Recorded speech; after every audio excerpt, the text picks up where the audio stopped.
So I made a short video of my sanding steps, but I want to make a more detailed video of the sanding process. This is the boring part, but it is a necessary evil to making a good product in the end, because they look like crap right now. They really do. They don't look like what they're gonna look like, I assure you. Now, you saw in the previous clip that what I was using there was 80 grit, okay, and I'm knocking off all the high stuff. I'm not worried about some pattern, okay. It's all about just knocking off the high stuff, okay. And for me, I have my CNC machine, which leaves witness lines, okay, and those witness lines tell me whether I've taken too much material off or just the right amount, that kind of stuff. So when I start losing those witness lines from left to right, I know I've hit a spot well enough, okay? Now, if you get your piece planed or you send it to someone to get a drum sanded or whatever, they're going to have their own type of witness line too, like a different grit that it was sanded at. I just suggest you use a slightly different grit so that once their witness lines, we'll call them, are gone, you know you've taken enough off the top. And remember that epoxy sands away faster than the wood. Okay, so spend less time there. And that's generally the case, unless you're working with a really soft wood. But generally I work with just nothing but hardwoods. So I start with 80, go to 120, 180, 220, and then I start my wet sanding at 400, 6, 8,000, 2,000 maybe, okay, and all of this is wet sanding. Now, when I do a pass, one pass will represent me going up and down all the way across, and then left to right all the way down, overlapping 50%, so that counts as one pass for me. So grit's 120 all the way up to 1,000 or 2,000. You're going to do that 3 times. Okay. Once you get to 180 or 220, and that's really up to you. You'll learn your woods, and all woods behave a little differently. That's kind of when you want to stop with your wood. And the reason for that is because you want whatever coating you're going to put on here to absorb into the wood. For me, I use Rubio Monocoat, so I typically stop around 220, actually, not 180, but 180 would be fine, but I just like the feel of 220 more, and that's about where I stop. So once you get to your finishing grit, you need to be conscious of how much time you spend right here, okay, so that's what we'll do. We'll end up switching over to sanding in these spots only, okay, at that point. And once I get up to the polishing, I'll tape this off right here, because that polish will get into the fibers of this wood, and it's different for each wood, but I know mesquite, it's not too bad for me.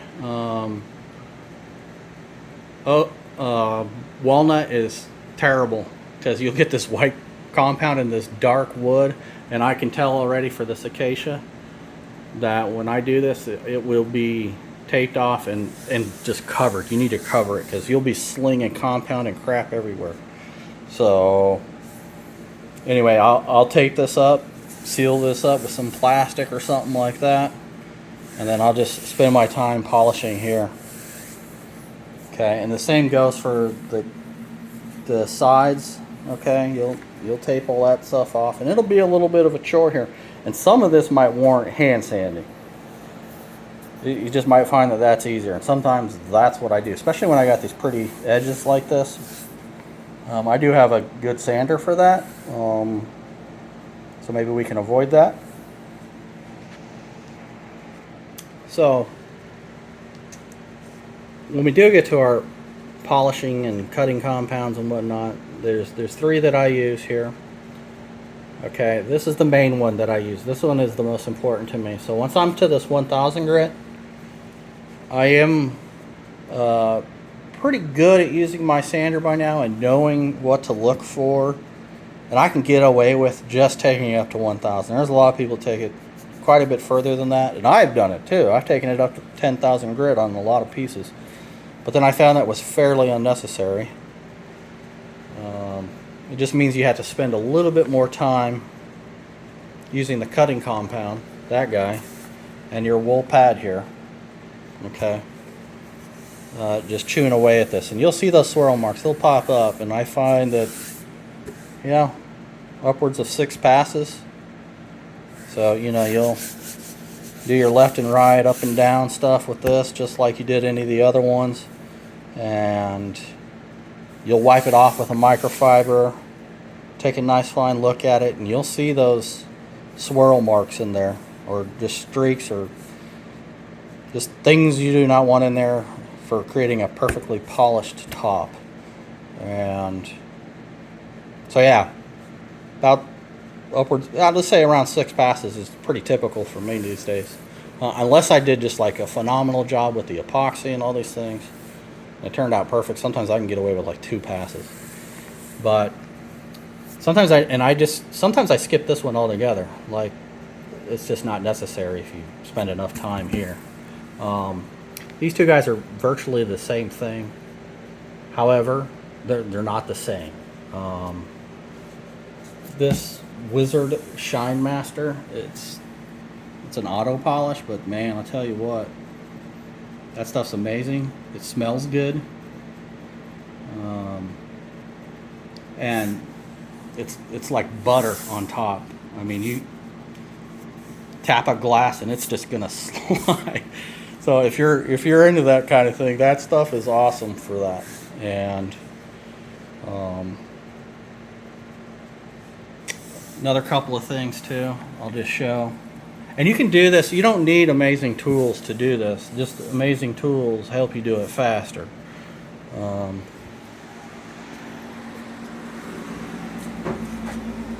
Yeah, there's a Black & Decker sander back there. I don't recommend that one though. But this was my old sander, just a DeWalt. And you know, it's under $100, but it did the job for a long time. But what it couldn't really do well is the polishing. So you need a decent DA polisher. One I recommend, several people use this, is the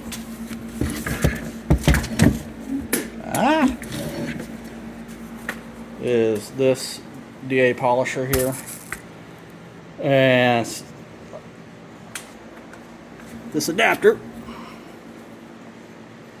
you'll need it for using these pads, but I have other pads that hook onto this if I'm doing smaller stuff, and I do a lot of smaller stuff too, so that works. But there's no real great way if you're looking to get a shine out of a piece, unless you're doing a flood coat. You need one of these. This one isn't unreasonable either. I don't remember what it was, but it's like 300-ish. You can put buffing pads on your orbital sander. That the problem is they like to heat up too much, and they can cause problems. So this, you can control the RPMs really well. You know, so this one's 600 minimum, all the way up to spray the walls with compound at 3,500. I don't ever go that fast, but I will say that I polish around 12 to 1400, okay, and then I cut somewhere around 2200. So I'd start slower if you haven't done it before, because you can ruin a piece.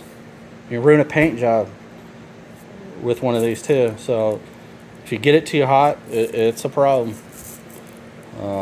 It's like the surface will want to like delaminate, if that makes sense. And another thing, I'm going to show you this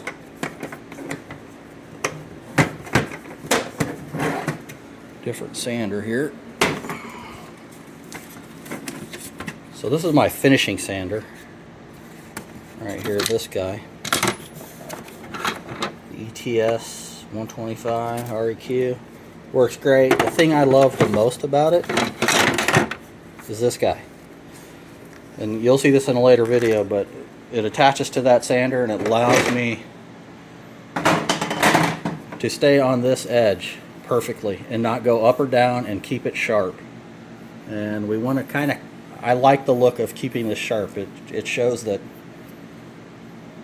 you did this like a professional. Let's just put it that way. It looks way more professional. And then the same goes for this side. It allows you to hold a perfect 90-degree side. Okay, and I'll use it on all these pieces too. But it's a great piece of equipment. I think I covered everything pretty much in detail, and then as I'm sanding, you'll see it, and it'll make a lot more sense as well. So hopefully this was helpful to you.